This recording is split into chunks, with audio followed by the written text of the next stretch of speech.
let's get back to this screen. So here's our snack mat, which is about, I think it's about 10. 1, 2, 3, 4, 5, 6, 7, 8, 9. It's about 10.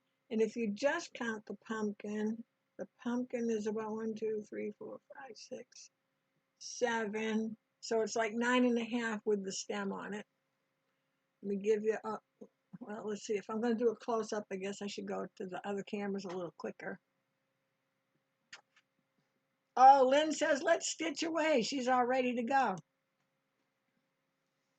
All right, so I wanted you to take a look at how I did the stem.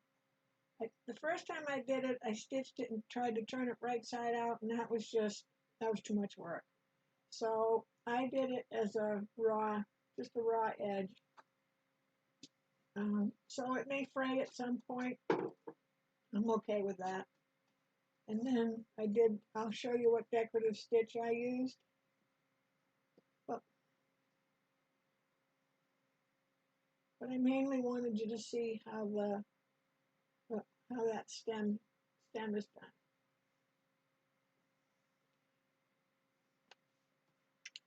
Okay, so let's go back. So, little review. I'm saying so a lot today. I seem to always have some word. Microtech needle or your top stitch needle. Probably top stitch because we're top stitching more than we're doing anything else. I'm using an orange thread. So I'm going to go the whole time with an orange thread, and you can see I even did my applique stitching with the orange thread. And I want to show you here. Can you see right along here? See, there's like a little stitch that goes sideways. So what happens is, and I have it in a few places, and I could have stopped, but I kept going anyways because I was okay with that. So here, I don't know if you can see it there, right there. Generally, that happens because, I should make this like this is the tip of the day. When you fuse on your applique pieces, you know, you've got fusible web on the back. If you don't press it long enough and the glue hasn't all melted into the fabrics, then you're going to get that, because what that is your thread is getting caught on a little bit of the stickiness of the glue. So if you've ironed it well, you shouldn't have that issue. If you have it, stop and go iron it again. Okay? So let's see. The first thing, so we got some ironing to do, and I wasn't sure who would have what done ahead of time. So I'm just going to go with some people don't have anything done. So we have our pumpkin shape, and we're cutting out on the dash line because that's our cutting line, where the solid line would be like the sewing line. But when I cut mine out, I already have my front and back together, right sides together, because that's how I'm going to sew them. So I might as well have them the way they need to go. Then I don't have to fool around with matching them all up. And my batting is there. Okay? But what I want you to do first is make sure, this phone hasn't rung in 5 days. Make sure that you put your press on, and I got to turn my iron on. Before you do anything, because I find that I forget this every single time I forget to do this. Fuse on your shape flex before you cut your shapes out, because it's really hard to do it after. And you notice, now this was a scrap piece of fabric I had, so you notice I cut my move some of this out of the way. I cut my shape flex a little smaller, and I got to trim it off here. Because if I do that, I'm not going to get it all over my iron and my ironing board. With shape flex, you really want to use a fabric pressing sheet, not your applique Teflon pressing mat. If you don't have a pressing cloth, just take a piece of muslin or something, and the instructions are to dampen your pressing cloth and put it down and iron press that way. Okay, so you go ahead and get yours pressed. I'll get mine pressed.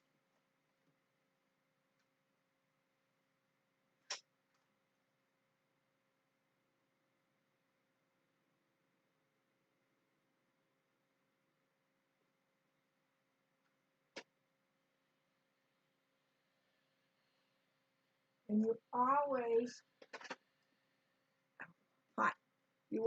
want to press both sides, but you don't ever want to press this side without a pressing cloth, because this is very thin and the glue's right there. So just to be on the safe side, so we want to press this before we do any cutting.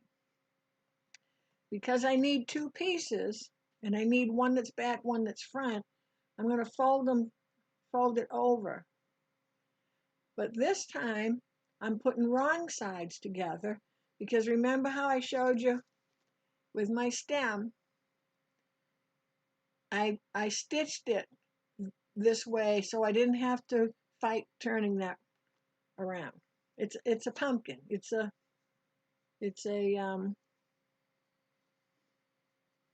snack mat, not your prom dress. Well, look, I'm down to one pin. Holy moly. So I'm just going to pin my shape on.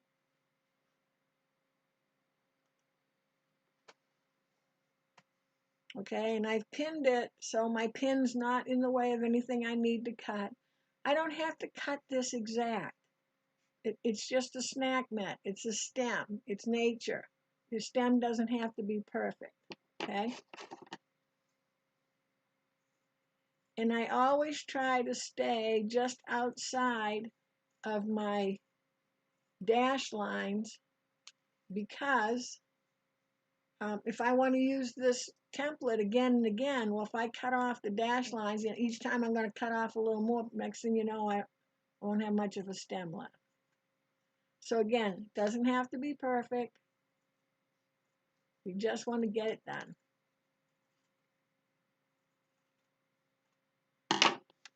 Okay?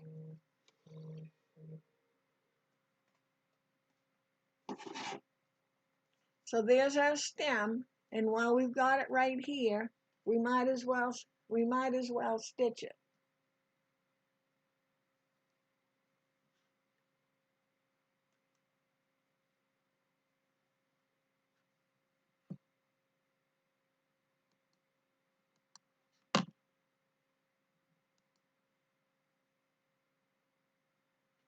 Okay, I was checking my screen froze, but that was on my computer. I think we're doing okay. Okay, so I'm going to go ahead and stitch it. So let me switch over.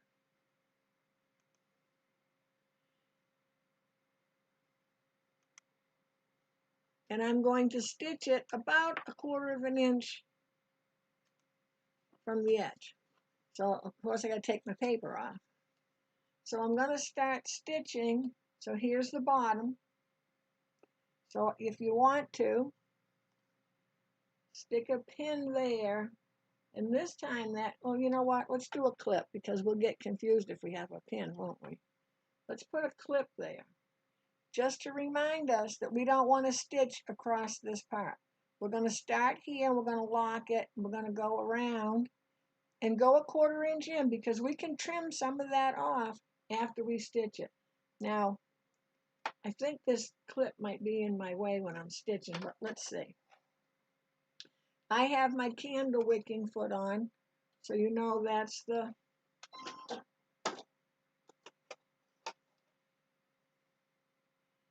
one that's all open in the front.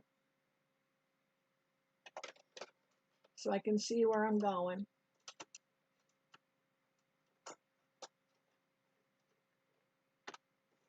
Oh, I got a Band-Aid on my finger. I probably shouldn't have taken my foot off because I can't maneuver with that stupid Band-Aid. Come on. I have to say that's the longest it ever took me to. That's the longest it ever took me to put a foot back on. Okay. I don't need to go off the edge. I want to make sure that my needle's on fabric when I start, because part of this bottom, the bottom of the stem, is going to be in the seam allowance of the pumpkin. So I'm just going to lock my stitch.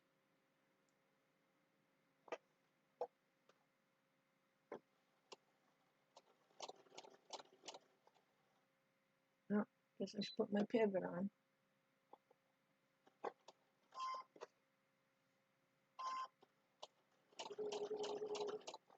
Don't try to get all exact, because it's just a stem. If your stem's a little crooked, well, that's how they are in real life.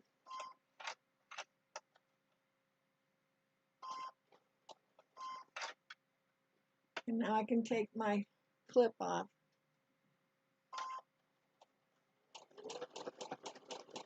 And you notice, even though I'm not using my right hand, my left hand is still hanging on to that fabric until I'm all done stitching. And when I get to the bottom, I want to lock it. And that's more, the locking now is just more so it doesn't come undone. Okay, so let's see.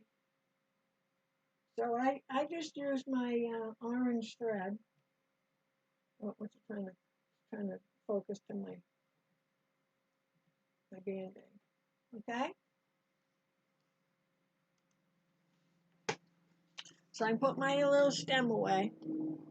If I need to cut some of this, I'm just going to go around and trim to about 1/8. I'll hold it up in a second. When I get up at these corners, they're sharp corners, I'm just going to turn and just kind of curve them a little bit so I don't have pokey corners. I don't know why. It probably doesn't really matter, but. So let's see. So there. Okay? See how I just rounded the corners? All right, so I'm just going to set that right here, and hopefully I don't forget. So if I do, yell at me. Because I did twice when I was making these. Okay. I've got my, so I'm going to set this up here. I've got my face, my pumpkin face, not my face, ready to go. I can get rid of all this. I keep my spare pieces of my steamer seam in a plastic bag, because you'll be surprised what little pieces that you can make use of. I want to make sure that I have the grid side up. See the difference? Grid side's up when I trace. And, ooh, this piece is just big enough. Pencil.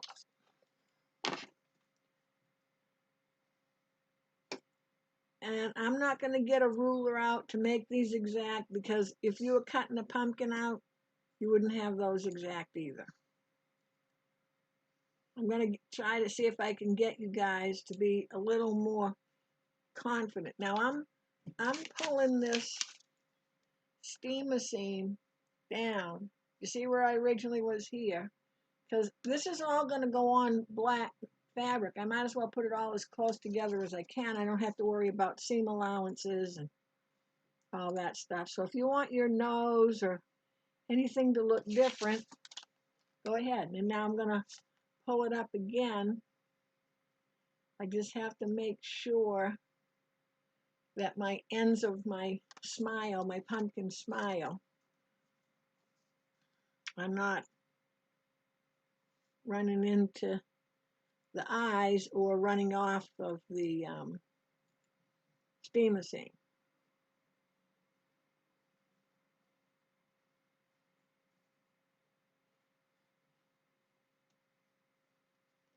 And I'm always, when I use my pencil, I don't want to run my hand on my pencil, so I always start from the furthest away. So I don't have to put my hand over any part. And again, I don't have to be exact. This is a jack-o'-lantern. Okay, so see, we're all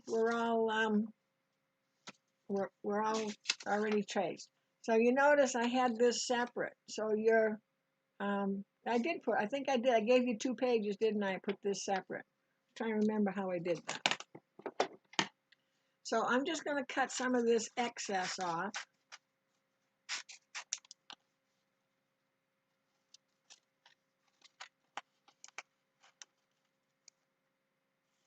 And let's see what I have for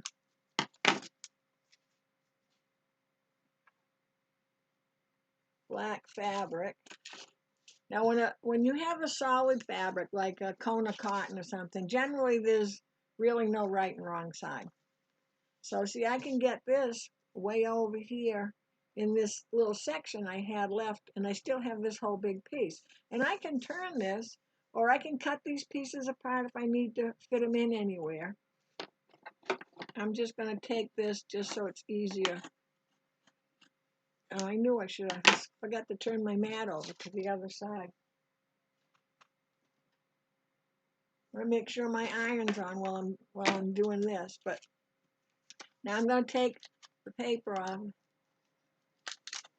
I want to make sure that I feel the sticky on this side, that where my drawings are. And if you're using a print fabric, make sure you're putting this on the back.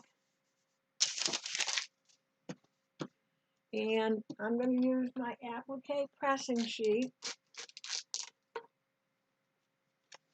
And this is like a Teflon sheet. I'm going to put it like this, and I'm going to put this over it. I'm not going to iron up here and put a crease in this. I'm going to stay down here, but this way, I know I'm okay because I don't have anything hanging off of the black fabric.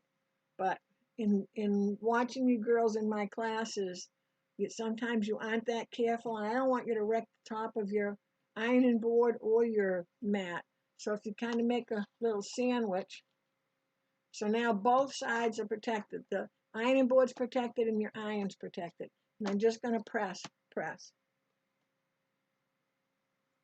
I don't think maybe it will. Hold on.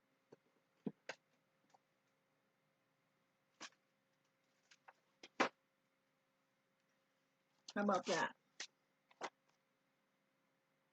I have the big iron today. I have to turn this and hope I don't melt all my tools. Okay, so press.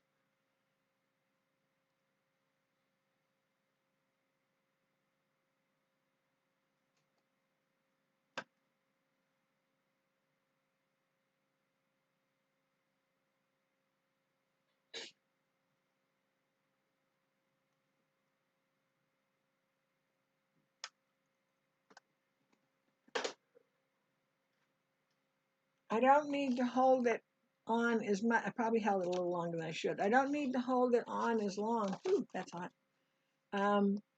Now, I really need to hold it on when we do it onto the pumpkin. Let me just set that aside.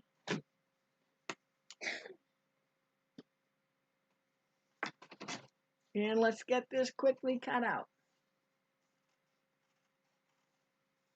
And remember, we're moving the fabric, not the scissors. And I'm just going to go this way. And this time you can cut out on the lines or right outside the lines. It's up to you. If you find you're doing something and you're worried it's going to be too small, then just cut outside the lines.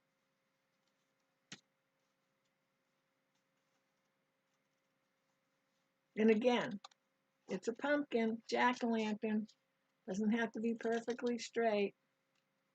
It could be a little too straight. You want it to be not perfect.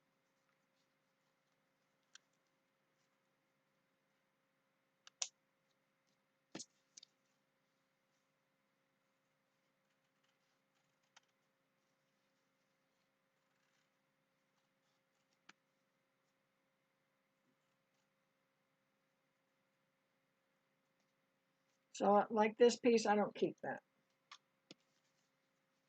I know you guys probably think I keep every little piece, but I don't.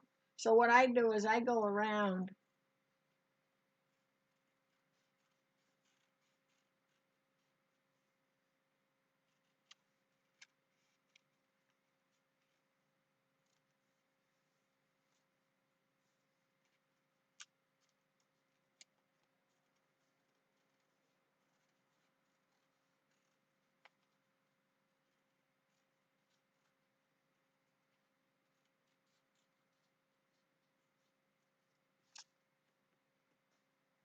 almost threw my other eyeball away.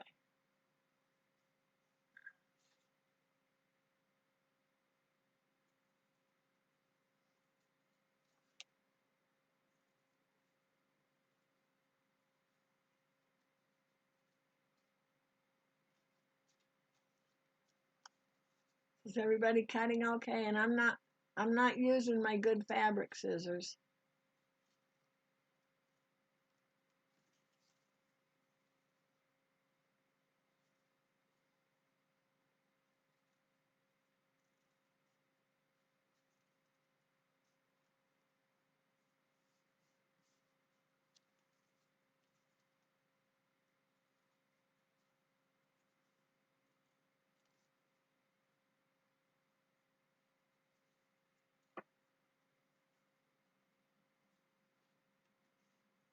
When I cut these mouths out, for me they're like opposite of what I would be doing, because you'd be normally in real life you would be cutting around this piece, but we're cutting the opposite, and it kind of throws me off that I always think I'm doing it wrong. Okay, so mouth, 2 eyes, and a nose. We're good. Pencil, don't need that anymore. Scissors, don't need those anymore. How's that? We're good? Oh yes, I do need scissors. See, can't pay attention to me. Well, so now I'm going to cut out. Let me see. We cut out our stem. It's up on our machine. We cut out our pieces. So now it's the pumpkin. So now you have 2 choices. You can cut all 3 pieces out together, or I'm going to cut out my fabric first, and then I'll do my batting, because it's a little easier. And I'm going to stick a couple more pins in this.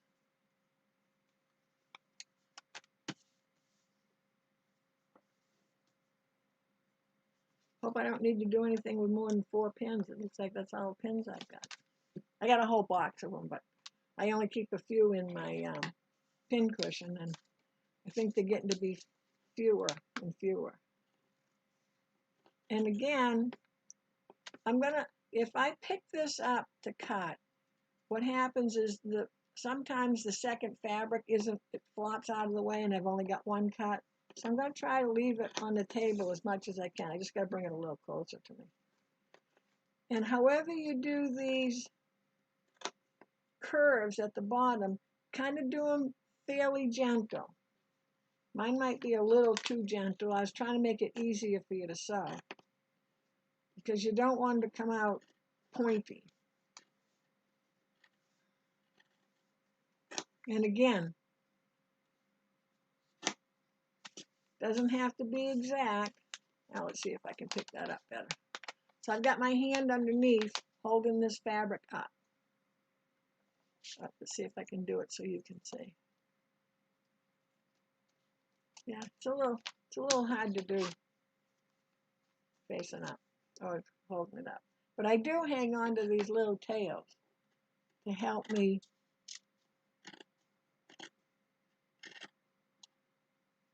I'm hanging on to the fabric that we're cutting off. And if you need to make note of, this is the top, you can do that. But you know, it's your pumpkin.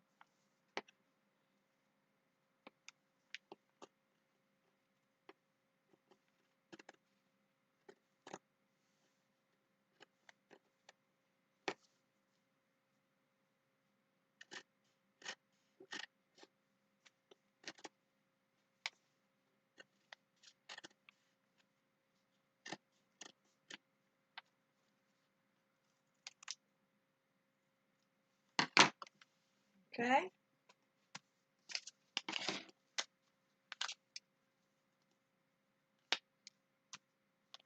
Now I'm going to set this paper over by the batting, but I want to take care of something on this first because every time I have forgotten to take care of it. So depends which way you want your stem to go. We're going to open up the, and to this point, until we quilt it, or even after you quilt it, you can go either way. So which way I want it, I'm going to fold it down in. So I want to see if I'm somewhere in the middle, so that the edge of my stem is along the edge of my pumpkin fabric, and I'm going to put a pin in way down here so it's out of my way for stitching. If you're concerned, go ahead and stitch across that, but I don't think we need to do that today. But I will go ahead and put a clip there. Oh, clip my Band-Aid in. Okay? Oh, Christine, you like my iron? It's a few years old. It's cordless Panasonic. I'm not sure if they even make it now.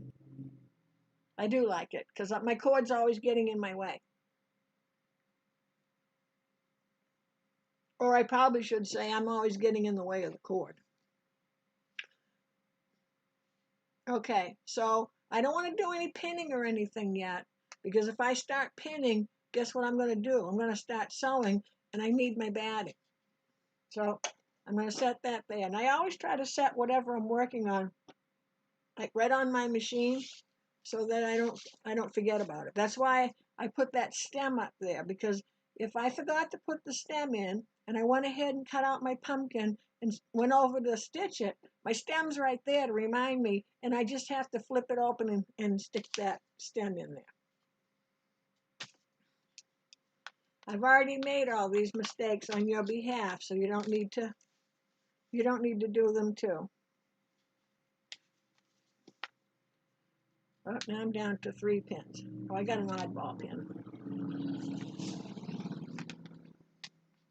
My assistant isn't replenishing my supplies. It's probably because I don't have one. And let me see, I'll go this way this time. That way you can probably see a little better. Now, if you're going to kind of change this around, then I would have kept my batting with my fabric so they're all the same. But I'm not going to worry about it.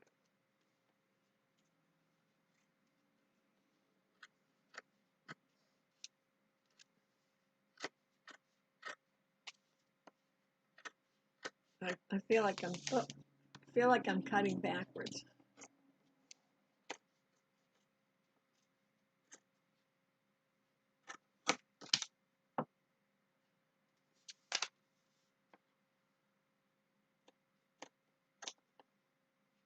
I find if I can hang on to that batting a little bit, because I don't have it up in my hand, I can control the whole process better. But you do what works for you. If you want to trace it with a pencil and then cut it out, you can do that too. Okay, now hopefully I'm done with my scissors.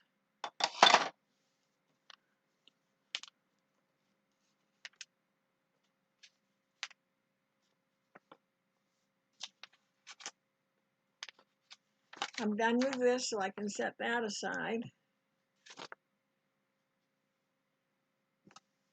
Okay, so now we always want to have our batting on the bottom when we stitch, because the batting can get pulled along with the feed dogs, will help it move along. If it's on the top, you're going to have to put a Teflon foot on, because your regular foot is going to drag on here.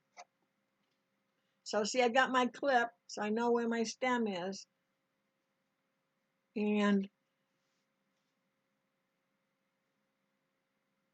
I'm going to line this up.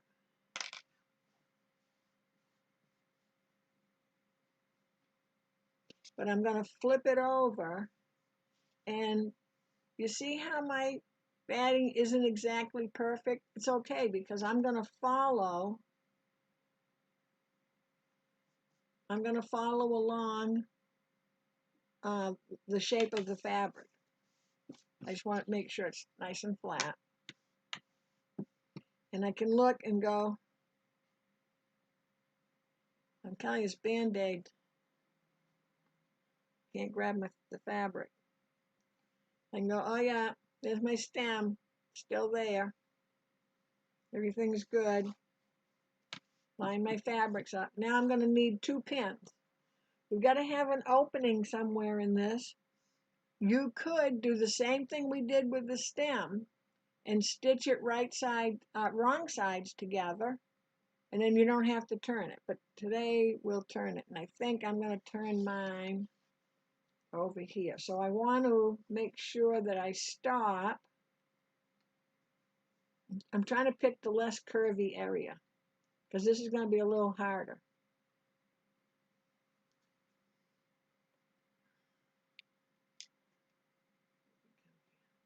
I want to put 2 pins. If you remember, if you've been stitching with me, when I put 2 pins in together, that means I'm going to stop sewing there. I'm going to lock my stitches. So then I want to move up to where I'm going to start. And if you want to, go ahead and clip the rest. You can pin, because you've got the double pin together. If you pin all the way around, you'll be fine, because you'll come to that double pin and you'll go, what the heck is that double pin? And then hopefully you'll say, oh yeah, now I remember. So if you want to put some clips on, this is a little over clipped, but I know how you ladies sometimes like a lot of pins. Okay, so here's my double pins. I'm going to go up about 3 inches, and if you're not sure, put it on your mat and look, I can go 1, 2, 3, up to 3. Okay? And this is where I'm going to start. I'm going to have I'm doing a 1/4 inch seam, maybe just a tad more than a 1/4 inch. So I'm going to switch to my J foot.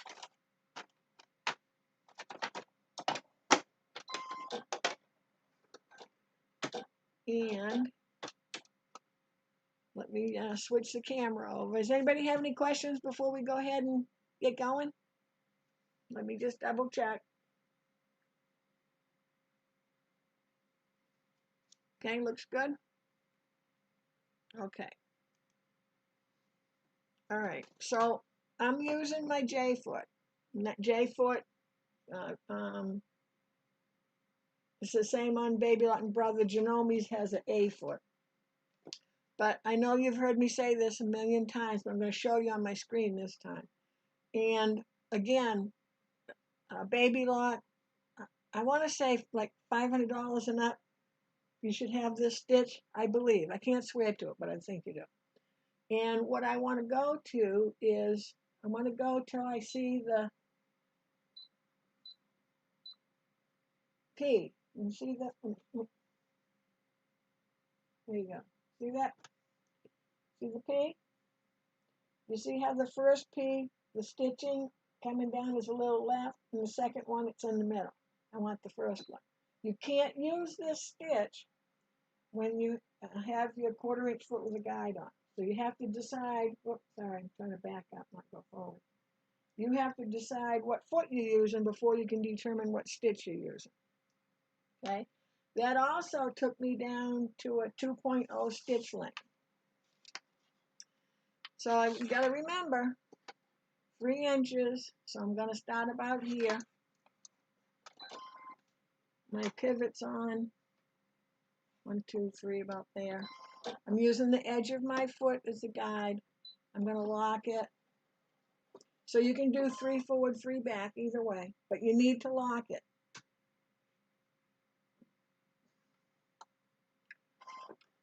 And let's see if I can do this from the side here.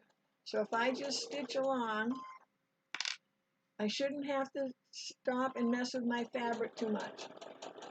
I'm looking right here. I don't know if you can get in there. Here, let me tilt us in here. I'm looking right, let me put my foot down. I'm looking right here for the edge of my pumpkin to be along the edge of this. I'm not looking back here what the needle's doing. That's none of my business. My business is up here in the front, okay? Hopefully that makes a little sense.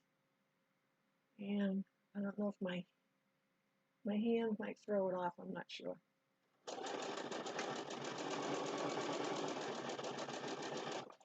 And I want to stop. If I have pivot, so it's going to stop, needle down, foot comes up. If you don't have pivot, just reach back and just put your foot up a little bit, lets the fabric relax. And I'm just going to follow as best I can the shape that I drew. Now, I'm not worrying about what the batting is doing. I'm just following my fabric.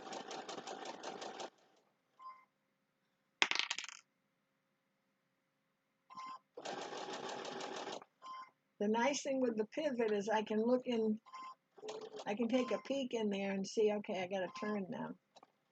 Because it's a little hard, it's a little harder now that I've got these little like scallops going. I'm going to come up a little more.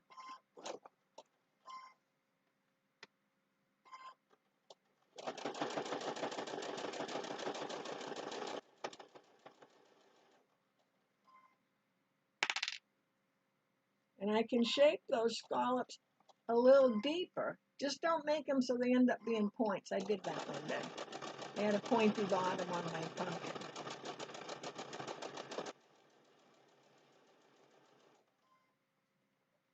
And I still want to just keep making sure it stays flat. Is that staying in focus? Okay.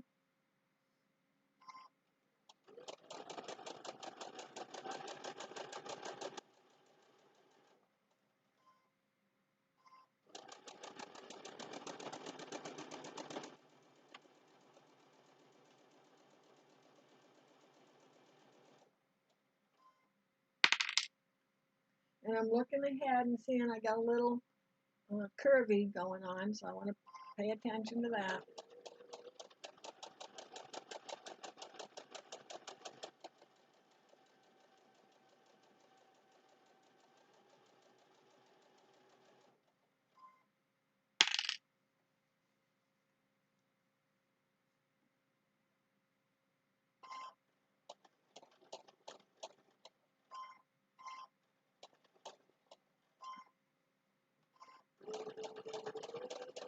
The less sharp turns I take, the less problem I'm going to have with it looking good when I turn it right side up. So I'm coming up to my 2 pins. See, there's my 2 pins side by side. So I'm just putting my finger whereabouts I need to stop. And I'm going to make sure that I lock it.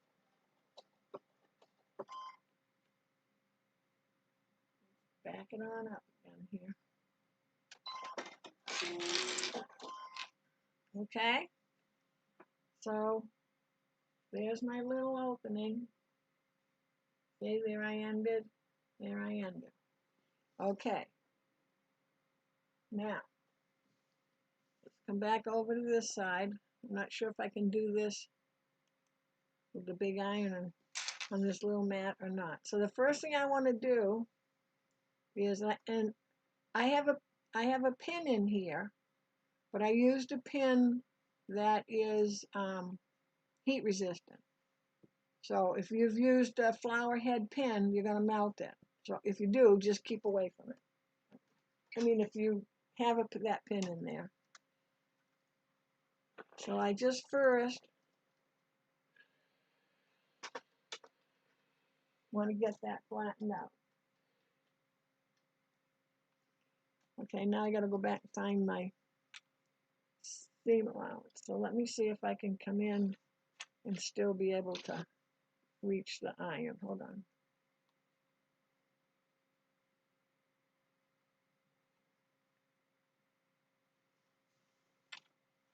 All right, let me move my machine because I don't want to iron that. Okay, so my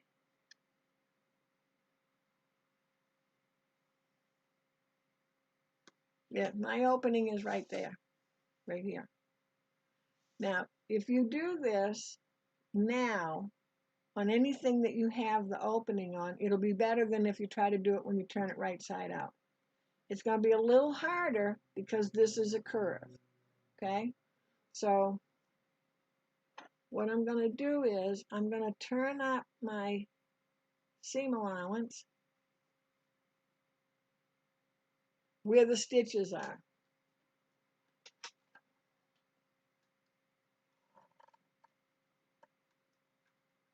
Okay? Can't quite reach my iron here. And then I'm going to, so see, I did it on this side. You can see that it's turned up there. And now I'm going to come over and do this side. And I'm just turning up one fabric. So see, you can see that one that's there.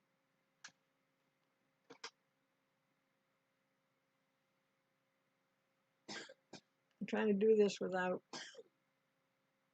getting too hot on my mat. Okay, so you can see, okay, so see how this one's turned up, this is turned up. This part is where the opening is, but this is going to guide me on how to turn this one. And I got my silly Band-Aid, so I'm going to slowly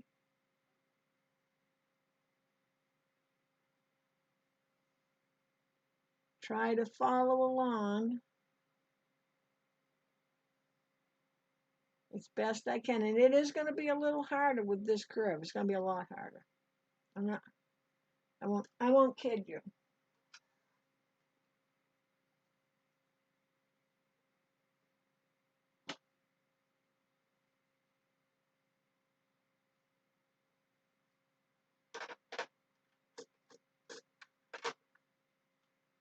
So now, see, it looks pretty curvy there to keep going along.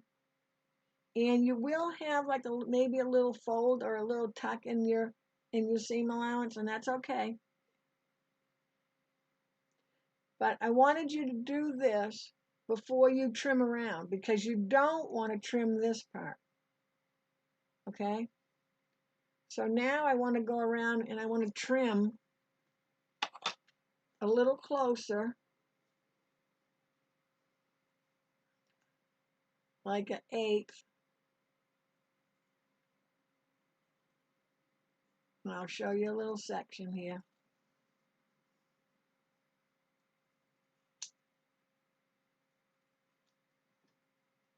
So can you see? We're going to go all the way around.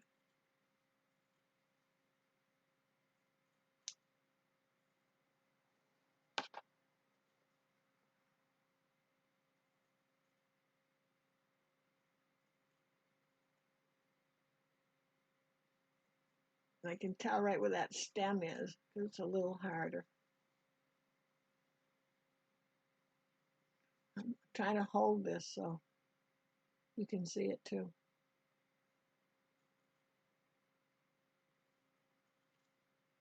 So see, if you didn't do a perfect seam allowance, it's okay. And I'm going to come back on part of this that I pressed down to help the opening area and trim that off as well. Just be careful that you don't get over into the area that you need to stay back. So as I get closer, here's where I need to stay back. I'm going to keep my thumb right there. Well, much as I can, so that when I come over to and I get close, I'm just going to gradually trim it. Now, so you see the distance I have? Depending on how you did these little scallops, you may have to come in and just do some little, I'm not sure if you can see, I'm just going to cut in, and you notice I'm coming in here. I'm not way out here with my fabric, but I want to come in and just do a few cuts, just straight in, up to, but not on the stitches. And then just double check any place that you might think might need a little more trim.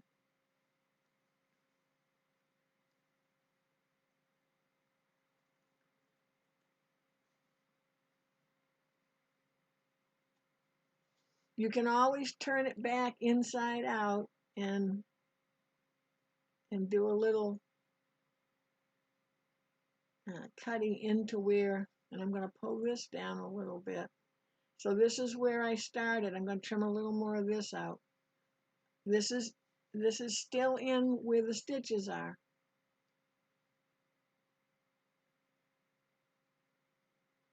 And I know we've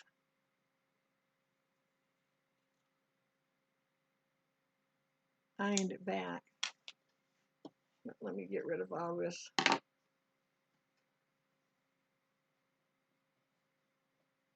You don't do your trimming on your mat, your ironing mat, because it sticks to it. Okay, everybody doing okay? So here's where my opening is. Now, I need to have the other side match, but I also need to get rid of some of this batting. So see how my stitching is there?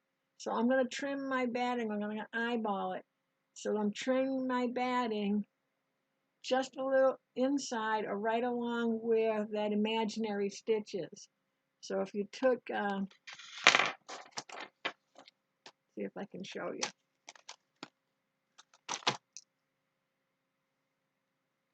Almost couldn't see where it was. So if you just kind of eyeball, see, I just eyeballed how that shape is on this side. I want to lift up and I want to get just the batting.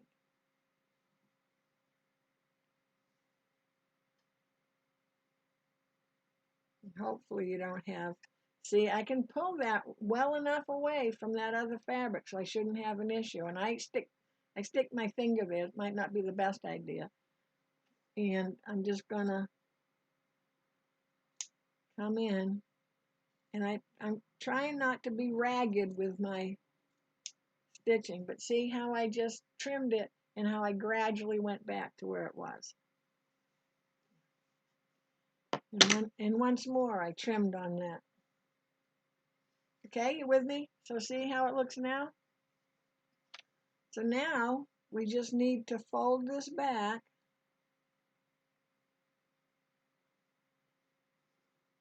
so it's even with the one we already did, or as close to even, and make sure you make sure that you get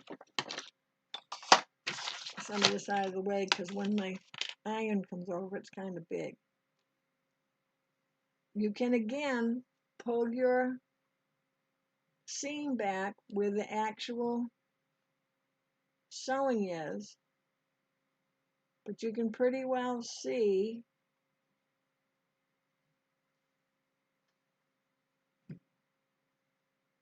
and I know my thumb, my Band-Aid thumb's in the way. So I'm gonna press this with my fingers or your wooden iron as much as you can, and then just put the iron on it. Little steams. Oh, look, you can see the steam.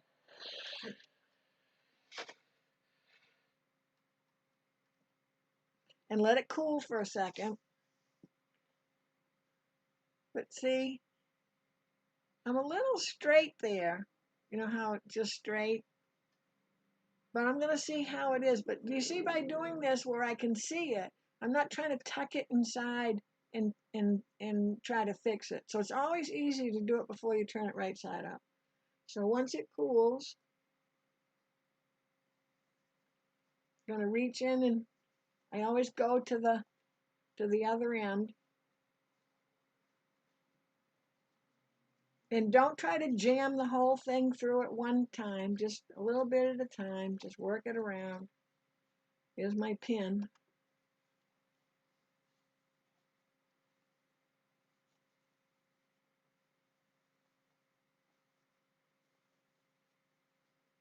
And if you don't like doing all that work, just do it the same way we did this. It'll be fine. I'm going to run my finger down along where that seam is.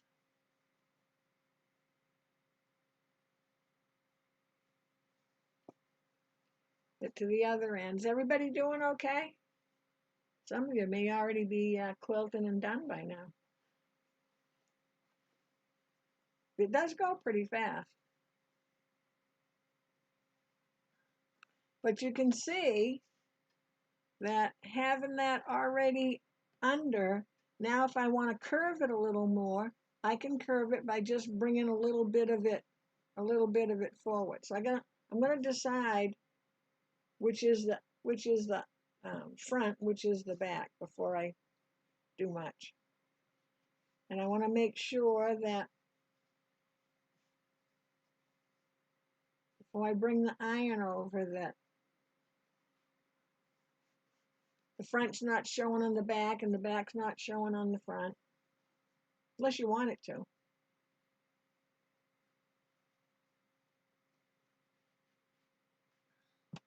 And what I'm going to do is I've got this shape all set. I'm going to iron this part before I work on that.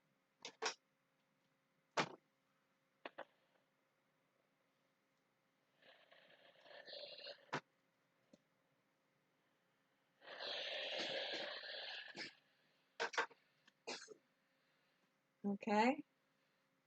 You good so far? Everybody good?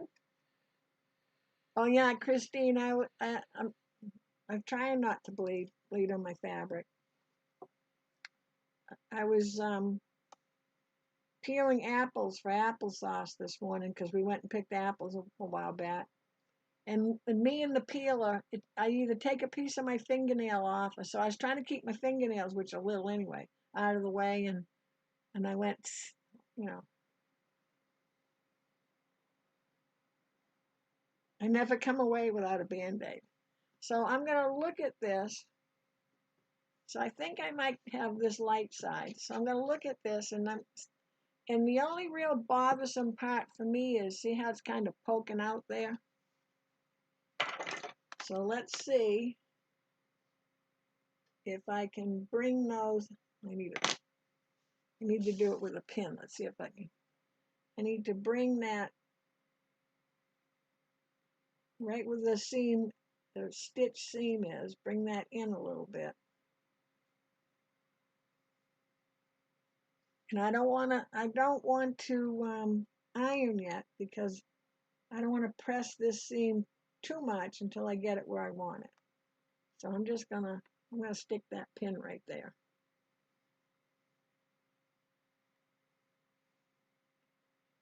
And I can tell you, this is for Caspian, and he's never even going to notice it. We notice the stuff more than anybody else does. And all I'm doing is I'm taking my pin and I'm pushing the fabric that's just before where the stitch seam is.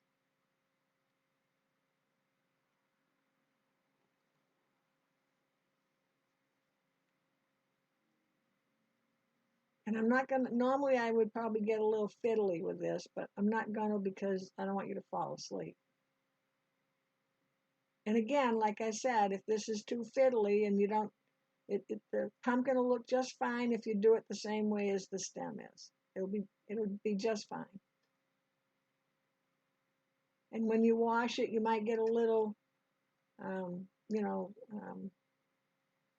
frayed edge, but that'll be fine too.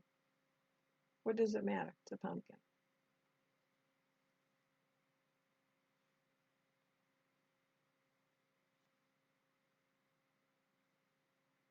So let's see. Let's see how I do. Let me tell you, if it comes out really good, which it isn't, it would be a miracle. So let's not be banking on that. So I got this part looking good, but I still got that little nibby. Oh, jeez. I put my pin in my seam at the top. I'm just gonna push it in a tad more.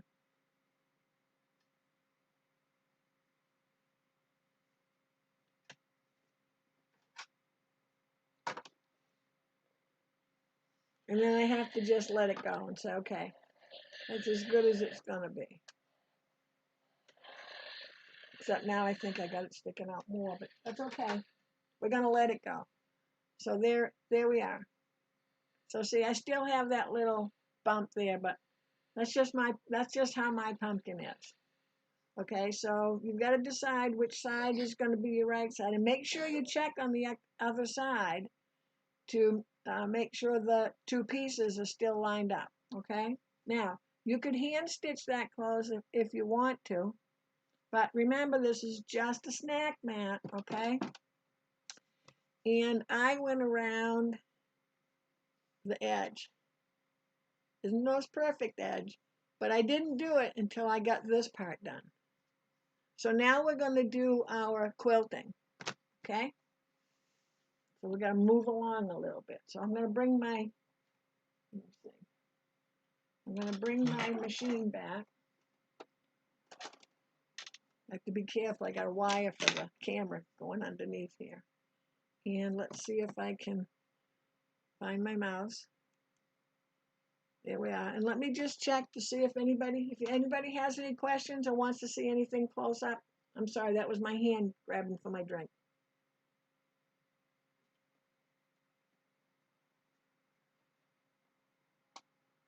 Okay, let me just check. No questions? Everybody doing okay? You want to check in and say, yeah, I'm doing great? Everybody's probably ahead of me. Okay, so I forgot what size I was going to, I forgot what side I was going to use. Oh, the light one. Okay. So, oh, I switched too soon. Let me switch back. Okay, so I got to draw some lines on here first. So I got to have my, let me put this away. If I just put some things away. Okay, I still got two eyes and a nose and a mouth. And now I need a pen. I think I'll use green today. Fabric marking pen. Remember, if you got a batik, might not want to use it. Always test your fabric. Oh, I know that's not going to work with that mat. The mat is too squishy. So let's see if I can do this way. So I'm looking at my little bumps along the bottom. So I'm going to just come down, and I'm kind of following this shape. So I'm just going to come down and into the bottom. And again, doesn't really matter. It's just a pumpkin. And if you don't like it, iron it off and do another one. And then I'm going to do one on the other side. Let me back this up a little bit. Oh, that's a little too far. There, that way you can see the whole thing. And I'm just going to come around this way. And I'm going to just do another one. And I'm going to do another one. If you ended up, so can you see them there? So like this one to me is too far out. So I'm going to take I'm going to iron it and do it again.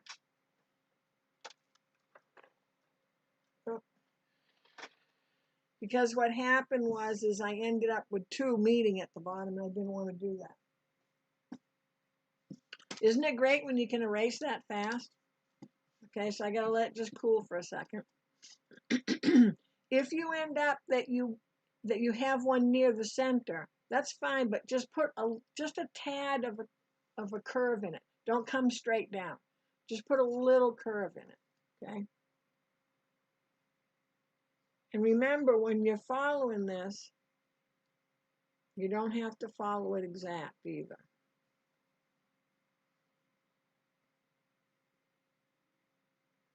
So now I can see how I'm off there.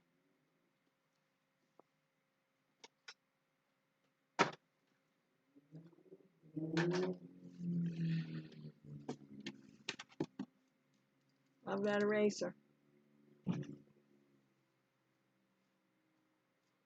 I was trying to do it so I have one in the center. So if I wanted, so see how I have, okay, so you see the 4. If I really felt I needed one in the middle, I would just curve it either one way or the other to match the other 2. But let's remember there's going to be a face there anyway. So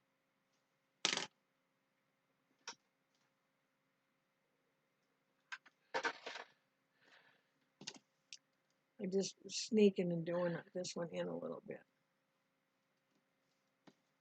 Okay, so it doesn't have to be perfect. It's a pumpkin.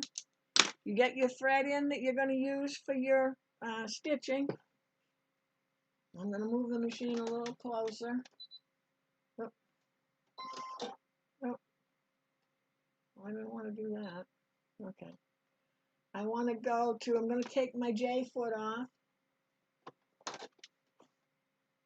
because I'm going to put on my candle wicking foot.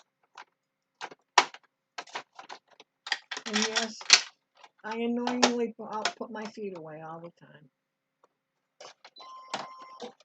Well, okay, most of the time. And I want to make sure that I didn't get the thread caught when I put the foot on. Okay, so now we're going to look here. And I'll come in a little closer. Oops.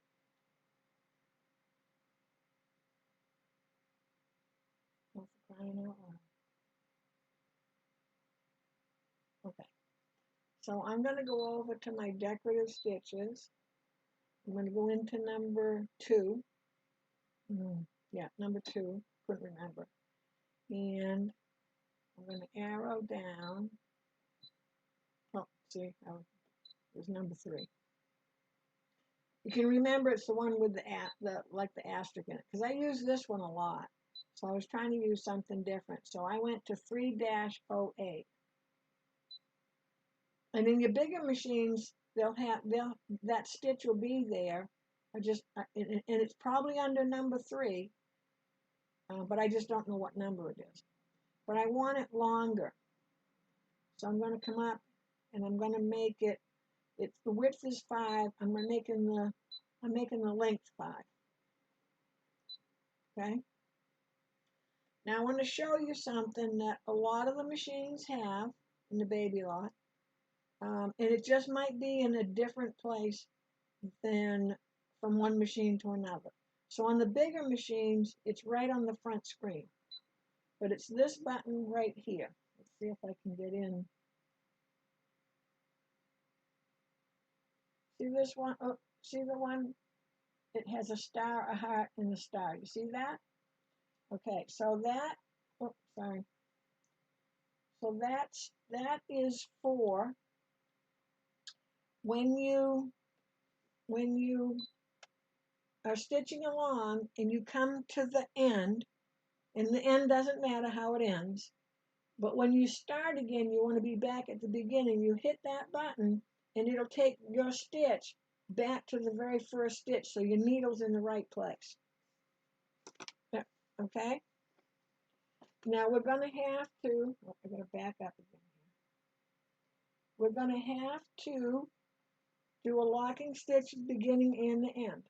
Okay, now you would probably have the same thread top and bottom. I forgot to change mine, but it's okay because it's going to look like this when we're done. See, I used the orange here. There's white back there. It's okay. Caspian said he doesn't care. So I don't need to be hanging off the edge. I want to have fabric under my needle, and I'm going to do a locking stitch.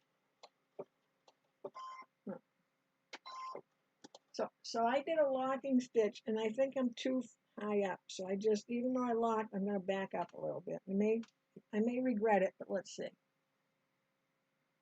And I'm just going to keep that line I drew in the center of my foot.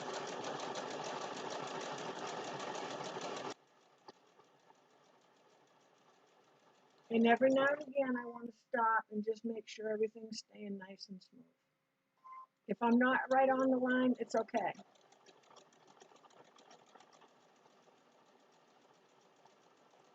So my eye is looking, see if you can see.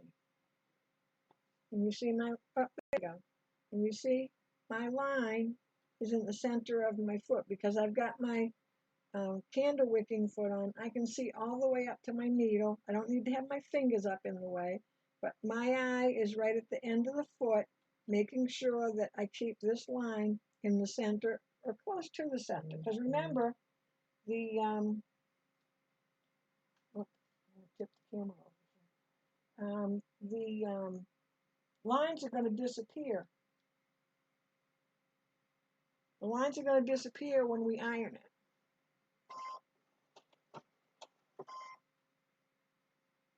Oh shoot. I'm sorry. Did I do that whole thing? Did I move my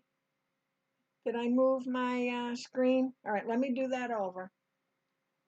All right, let me finish this one. I must have hit the button by mistake. Let me finish this part, just so I don't have to stop in the middle. Lynn, can you tell me what you saw last so I can get back to that point? And thank you for letting me know.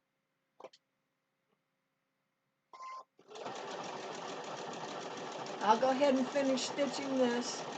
And then if Lynn, if you could let me know, did you see me pick the stitch or not? And I don't think you did. I had my back to the screen, so. Pardon the noise, I know it's loud.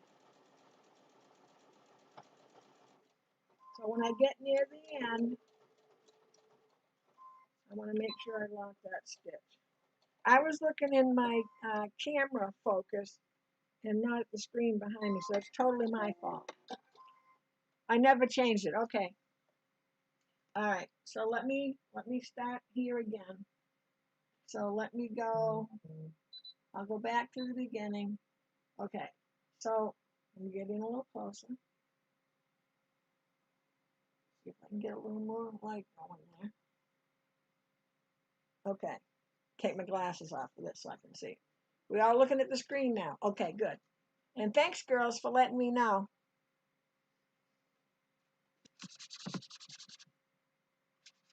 Oh.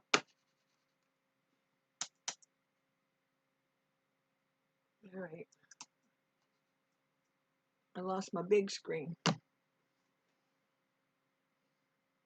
Okay, hold on one second.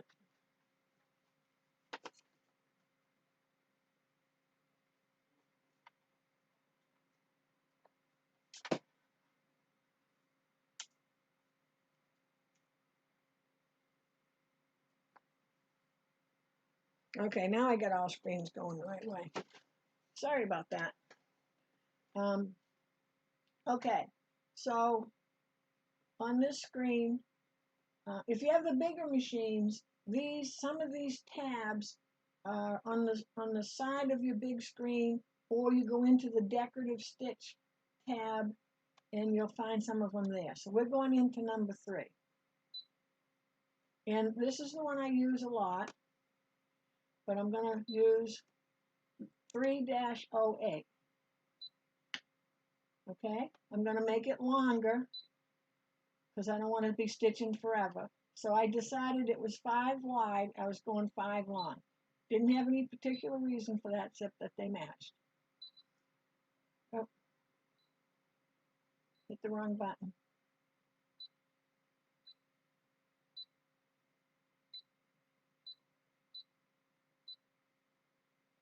Okay, now the other button that I was showing you on this machine, this is the Aventure.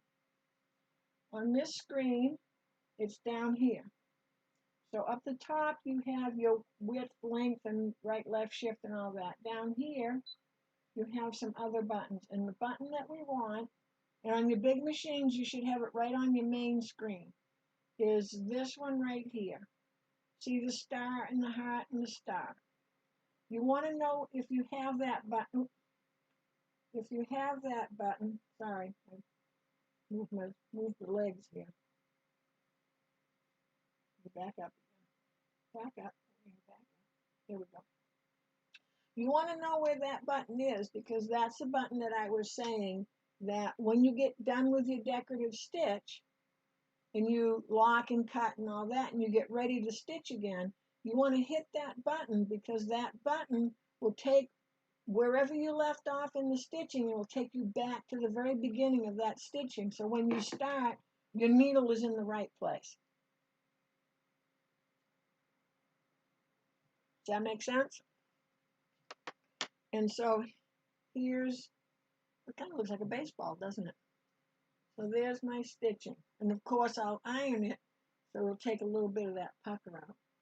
But see, I wanted it to kind of look like it could be like a pumpkin that got stitched up. Okay? And see how I didn't have to hang off the edge to start. I'm fine right there. And I didn't have to go to the very edge. I was fine right there. So now I'm going to go ahead and do this one. So let me back this up a little bit. I got some wobbly legs here today. Not me, I mean the tripod. Okay, did everybody see that okay? I can only hope.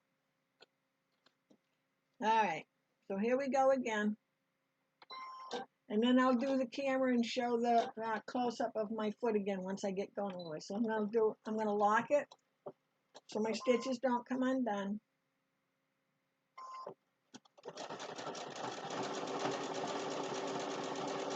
So let me get a little ways down where I don't have so faint of a line drawn. I can stop and make sure I smooth it out.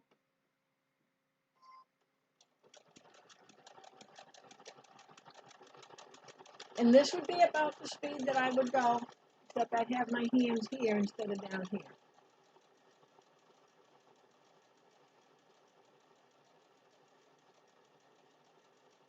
Okay, so let me see if I can get us in a little closer.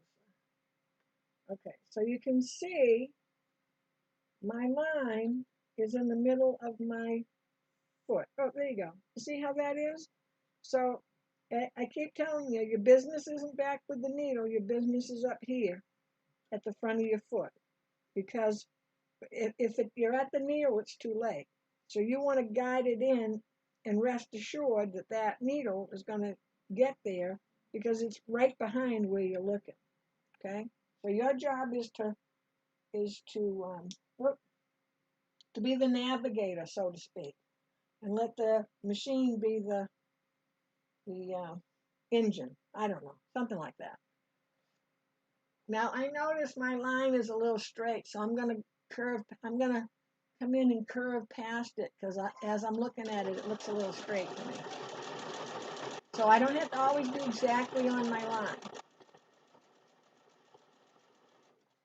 And again, I'm going to stop and just make sure everything's all smoothed out. I don't want to be jamming fabric, pushing it forward too much and end up with a bubble.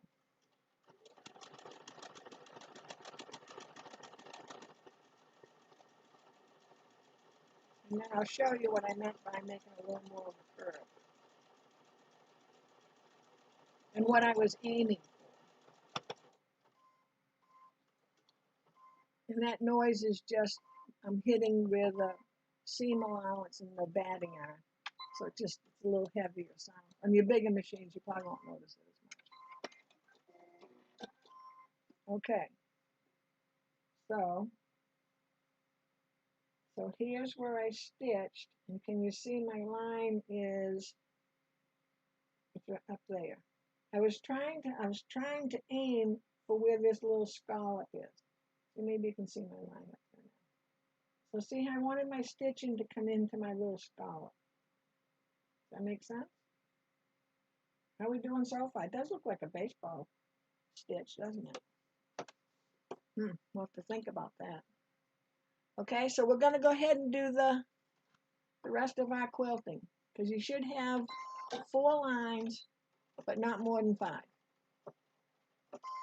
And if you need to turn your sound down, I won't be offended. Now that clanging is where I'm going over where the stem is.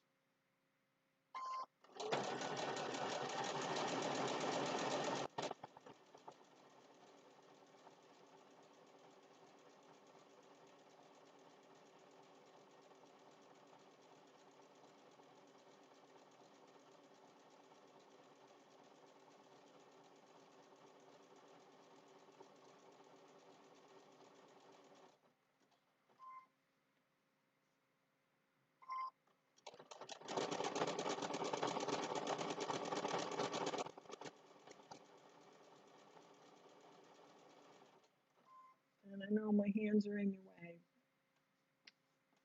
I want to make sure I keep stopping and just making sure my fabric stays nice and flat.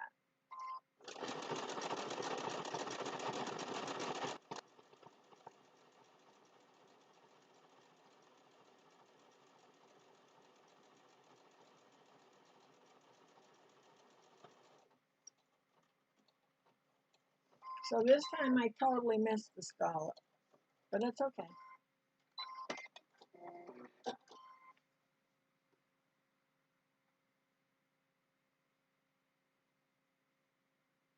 I'm in the scallop. Does it matter? Not really.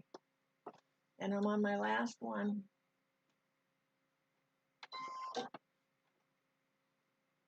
How about you? Are you on your last one?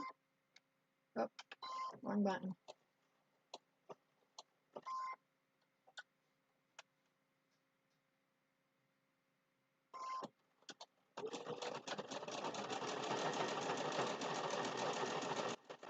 Oh, I guess I see. I told you about the button and I never did use it.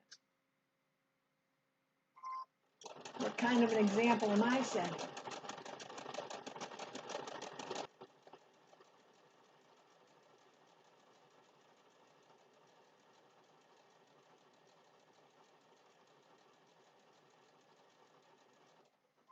And normally that's the first thing I do every time when I get done stitching, I hit the button before I even get ready to go up and do it.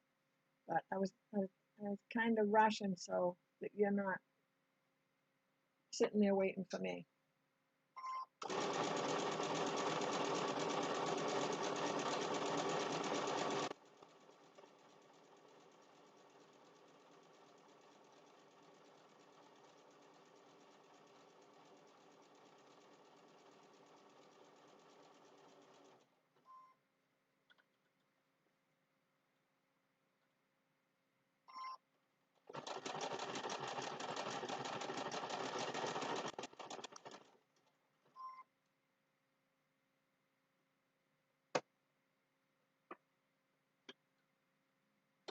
I can see a little area here that I didn't press perfect.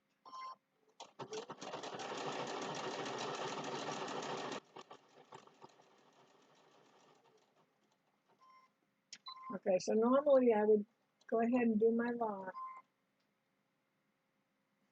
and then come over right here and push the button. And if you're not sure if it doesn't do anything, it doesn't turn color or anything, but it does.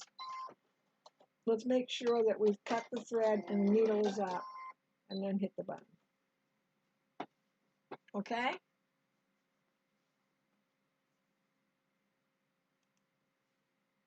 All right, so now we're back here.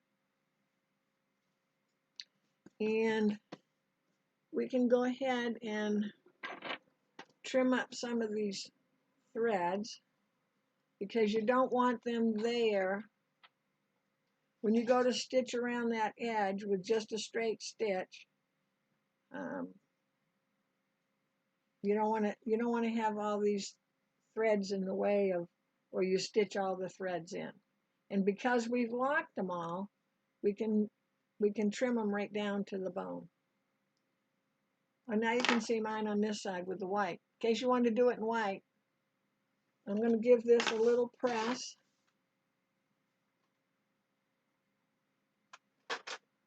Oh, I forgot to put my iron wasn't quite in the slot, but that's okay. So you could just have a pumpkin with no face on it if you wanted to. So the first thing I want to do is I want to press away the lines because otherwise they'll annoy me. Oh, I don't know if I got enough heat, but let's see. Oh yeah.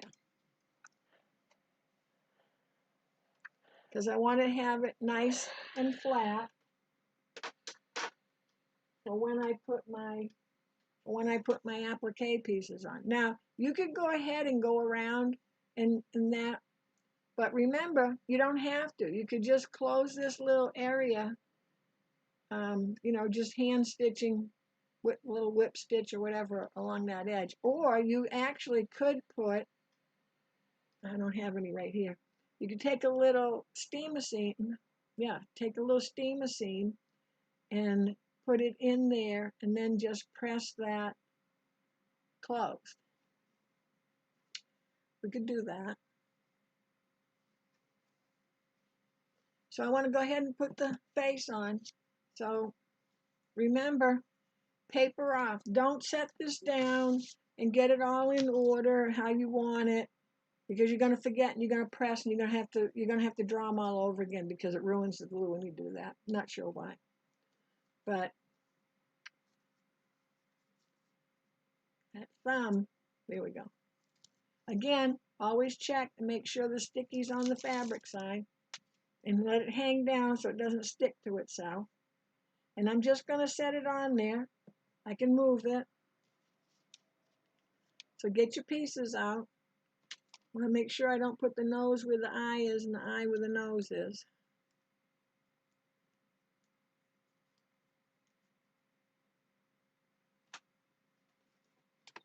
I have to stand up for this one because I'm down below. I'm below deck almost. Let's see. So go ahead and get your face on because you might have already done that.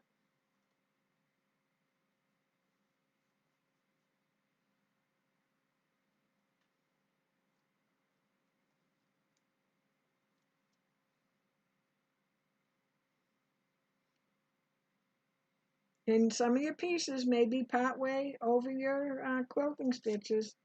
That's okay. It's much easier to do your quilting before than after.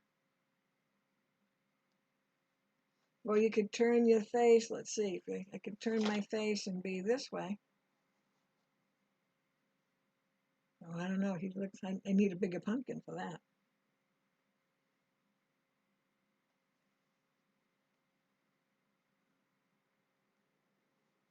Okay, don't fidget around too much. Try to have like equal distance here, you know, here and there, whatever. But when you have it how you like it, and give yourself 2 minutes. You got 2 minutes to move things around. And when your 2 minutes is up, you don't get to move anymore. Okay? Then you want your applique pressing sheet.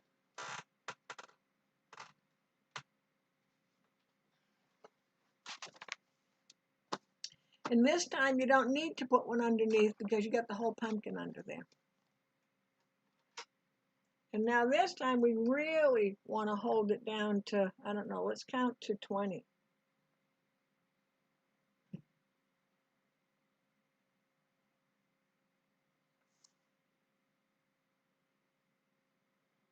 Uh-oh, Christine lost her nose. Uh-oh. Wish somebody would count for me because I forget to count. You know, when I'm steaming. It really doesn't matter if you have the steam on or not because the steam's not going to go through the Teflon. But you notice how I turned my iron in a different direction. Because remember I told you, so see all those holes? There's no, steam machine isn't going to get fused down where those holes are. And that's why you got to keep moving move your iron around. And I don't mean move around this way. I mean, you know, I'm getting a regular steam bath here. Oh, you found it. Good for you, Christine. So this is the final fuse. And actually, if you didn't sew much, or you didn't want to stitch it, you could just leave it. But if you're going to do that, you're really going to make sure it's fused well. And I think I've told you before, I use Steam Machine Light 2, or 2 Light, Light 2, I think it is. Let's see if I can steam machine this closed.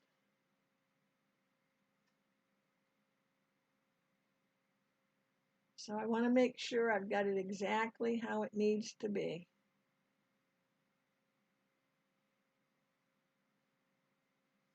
Not easy with this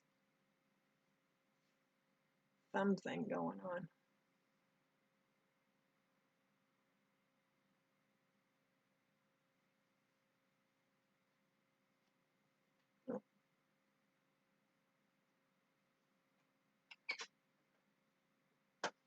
I haven't put the steam machine there yet. I want to make sure everything is good before I do. And I see I got that little pokey area. Now, mine isn't lined up perfect. You see that? And normally I would fix that. But again, I'm not going to let you have you know, watching paint dry kind of thing.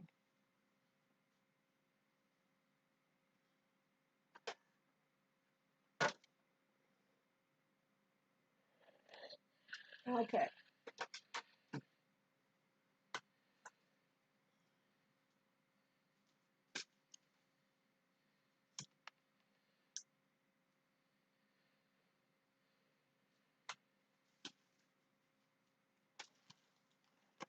I need my pressing mat. I mean my applique pressing sheet. Where is that? Okay, right there.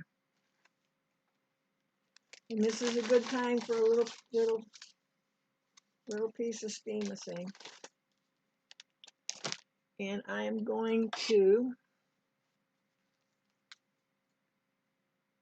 I'm going to kind of curve it.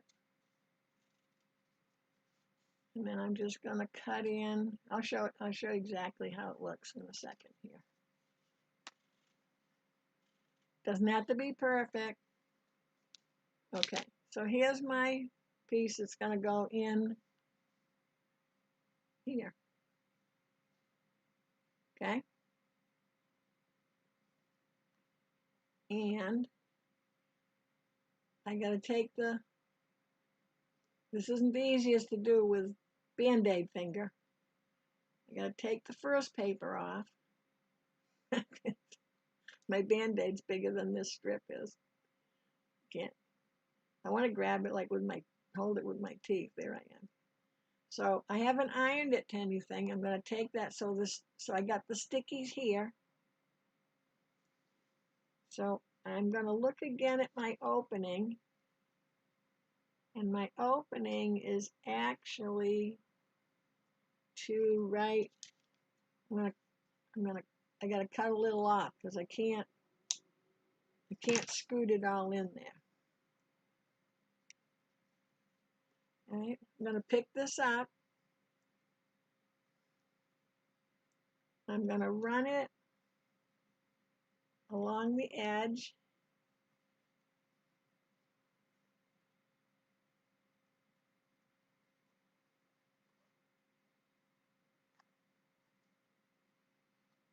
Oh, I can't. Well, hold on. The Band-Aid's just. can't see past the Band-Aid. So let's see if I can come in a little bit. Okay, so I'm putting it on the bottom part. So I want to lay it in there, and if you need to do it in pieces, you can, but I want to lay it in there so it's right at the edge, and it's sticky, so you can, it should stay once you, and then I'm going to go right to the other end, and I still need to trim a little bit more off.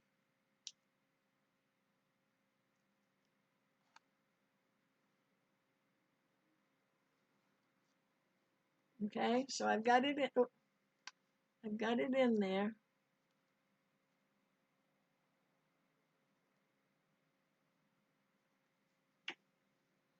Can you see it in there?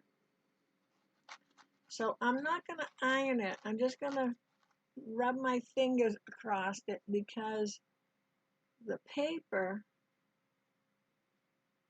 because I handle it and it's such a small piece. Okay, can you see that? See the glue's right there. It's like a webbing of glue. So now I want to put down the top piece and get them as lined up as I can. And it's sticky, so it kind of it'll help you a little bit. It'll be a little bit of a helper.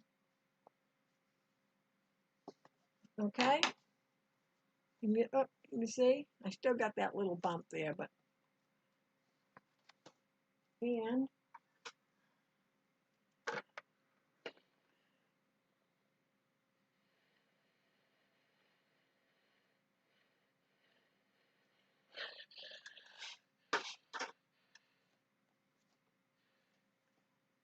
now look, it's closed.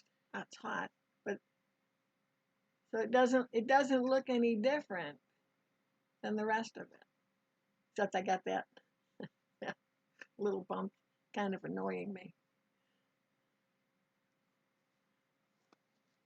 So that's all. Whoops, sorry. That's all closed up now. How do you like those apples or pumpkins?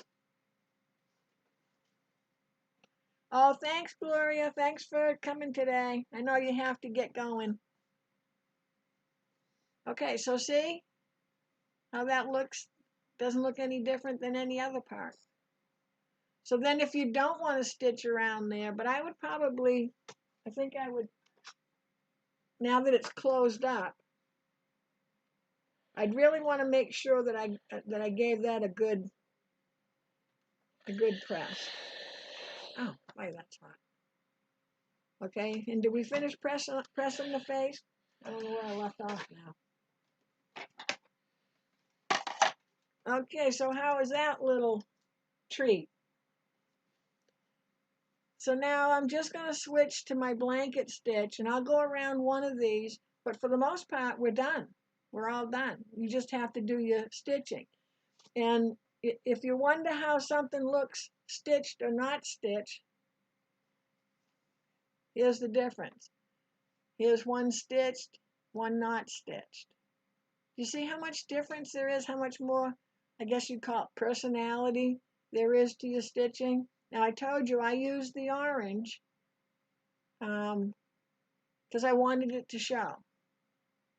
Mine's kind of like I think of it more like a little Frankenstein pumpkin. So I'll go ahead and go around with two eyes, and then I'll show you so you can see the difference between this stitch and this not stitched. So why don't you go ahead and get yours going too? And I'll switch over to the other camera. This time I really will switch. How's that? Switch to the camera. Oh, let's turn it this way. You have no idea how much stuff I got on the floor now. Okay, I have to take my glasses off so I can see. So now I want to go back to my regular stitching because I'm going to do a blanket stitch. So I'm going into number 2, and it's number 2-3. I'm going to come up to the top, and I'm going to make the length think I went to 2. No, sorry, the other way. Went to 3 and my width to 3. I think I did 3 and 3. Let's see how that works. And I'm gonna start here. No, I'm gonna start here. I'm gonna start here, come up, down and around and back. And again, this is the time I got my arm in your way, but I want to sink my needle right at that corner so I know right where I'm supposed to be. I'm not going to guess. I'm going to make sure I do a locking stitch.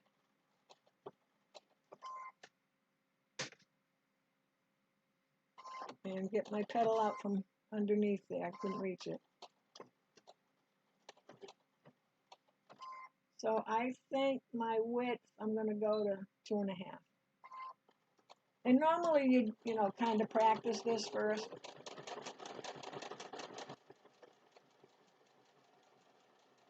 So I'm trying to keep my hands a little bit out of your way. Let's see if I can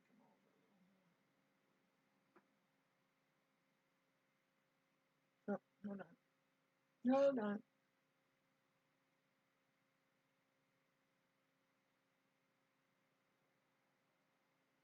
I don't know if that helps you any, but it might feel like it does.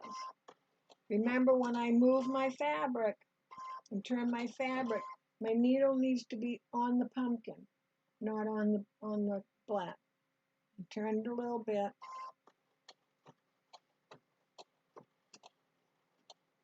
And I'm coming up to the corner.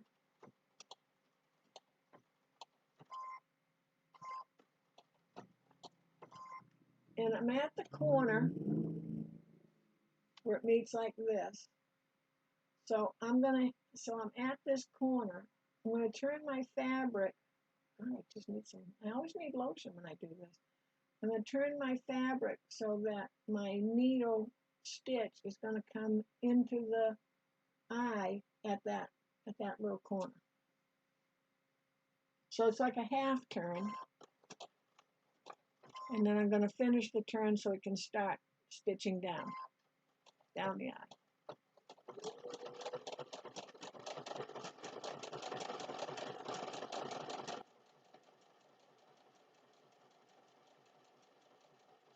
You also want to make sure that you clean along this needle, because you'll get some of that gumminess from the glue, which will also grab onto your thread. You know, if you think about how lightweight your thread is,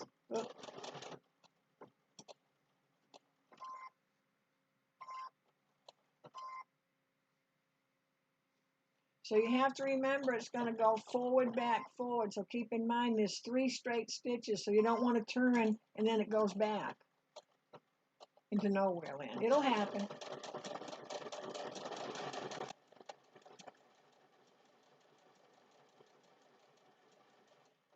This is the one time when I let you look at your needle. So you can look at your needle, because you want to make sure when that needle comes down on the straight stitch, it's right beside the black of the eye.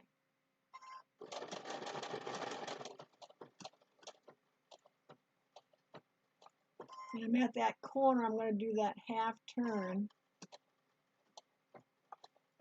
And then I let it, I'll see if I can show you. I let it stitch over the edge of the eye on the straight part. Let me see if I can show you that. It might not show, because I want to make sure that those edges are always tacked down. Okay, so here's, right here, can you see that little stitch right there going across? That's where we did that half turn. So this one shows better. See how I did a little stitch that went right across that edge, so that my little edge of my eye has stitching on it, the black part. All right, so let me just, I'm going to do the other eye, and then I want you to see the difference. I'm trying to decide where I want to start. And again, my hand's going to be in your way. Well, let me see if I can go around. I want to make sure that I take my hand wheel and drop my needle into the fabric with my hand wheel. Oh, so this is a perfect place. Let's see if I can get there. Let me put my hand wheel back up. I mean my needle back up. This is a perfect place to make sure that you use this, because the needle's coming down, forward, back, forward, bite, whoop, bite, forward, back, forward, bite.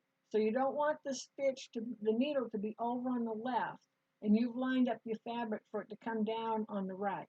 So if I just leave the screen up, or like I said, on the big machines, that button's up on the left-hand side. Some of them it's at the bottom, but it's this one with the star, heart, star, and the needles there. So I'm always going to hit that because I want to make sure my needle's on the right when I start. And I can leave this screen up. It doesn't hurt anything. I don't need to see the stitch I'm doing. I can see it right there. I'm good. I'm good with that. Okay?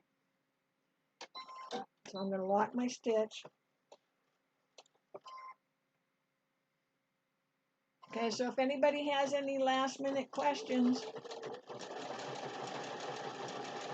comments,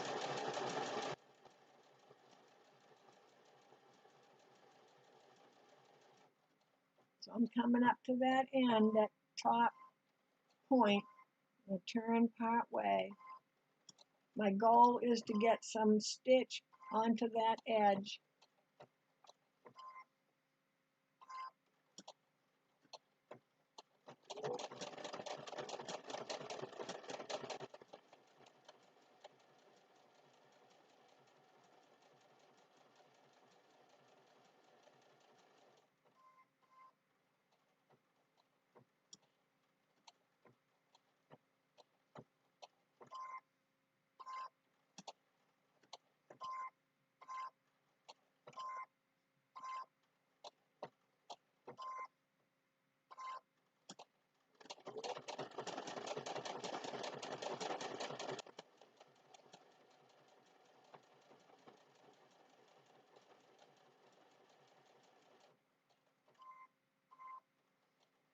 I'm down at the end, but I still want to make sure that that corner has a stitch right in the corner.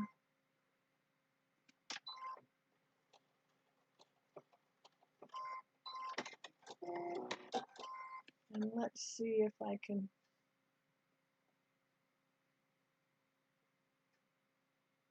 Oh, I want to make sure I got that.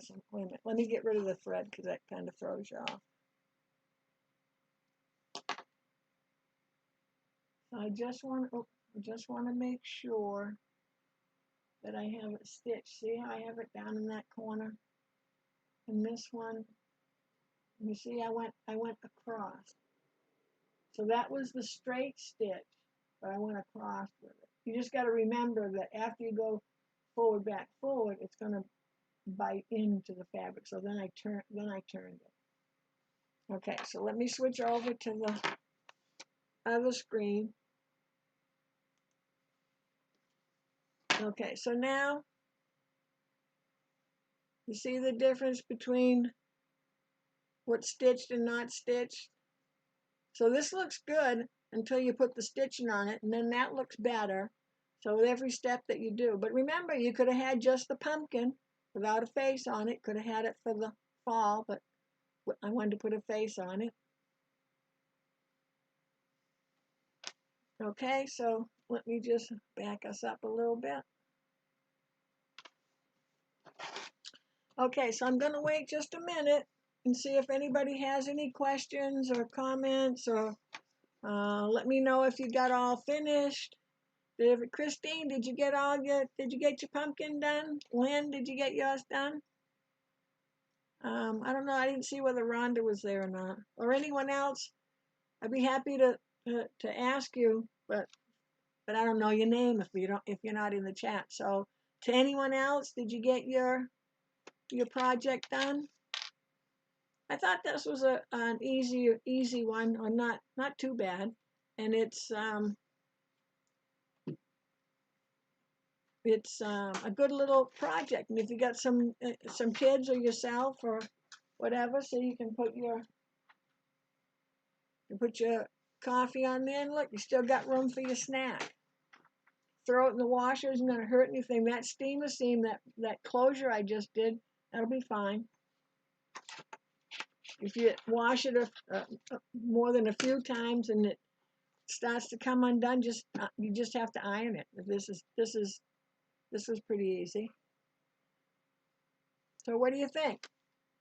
Everybody all set?